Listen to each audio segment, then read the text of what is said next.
बिस्मिल्लाहिर्रहमानिर्रहीम अस्सलाम वालेकुम वरहमतुल्लाहि वबरकातुहू। अज़ीज़ तलबा खैरियत से होंगे। क्लास 10th फेडरल बोर्ड का जो लास्ट क्वेश्चन है उर्दू का वो है मज़मून नगारी, और एक मज़मून दो मज़ामीन आते हैं जिनमें जो मुख्तलिफ पॉइंट्स के साथ होते हैं और आप सब ने उन्हीं पॉइंट्स को एक्सप्लेन करना होता है। तो मैंने सोचा क्यों ना आपकी मदद कर दूँ।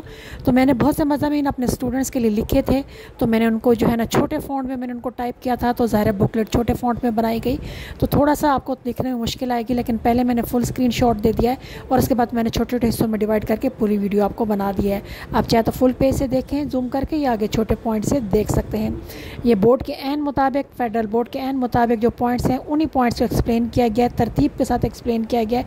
आप भी मजमून जब कोई भी हेडिंग दी गई हो, पॉइंट्स दिए हो, आपने उन्हीं पॉइंट्स को मद्देनज़र रख के आपने मजमून लिखना है, अपनी तरफ से मजमून नहीं लिखा। इसलिए बोर्ड ने जो पॉइंट्स दिए थे मैंने उन्हीं को एक्सप्लेन किया है, इससे आपके पूरे नंबर आएंगे। इसको गौर से देख के इसकी प्रैक्टिस कीजिए, तो इंशाल्लाह ताला बहुत से मज़ामीन मैं आपको अपलोड करके दूंगी, तो आप इंशाल्लाह उससे फ़ायदा उठा सकेंगे। अगर वीडियो अच्छी लगे तो शेयर करें, लाइक करें और कमेंट भी लाजमी करें। मुझे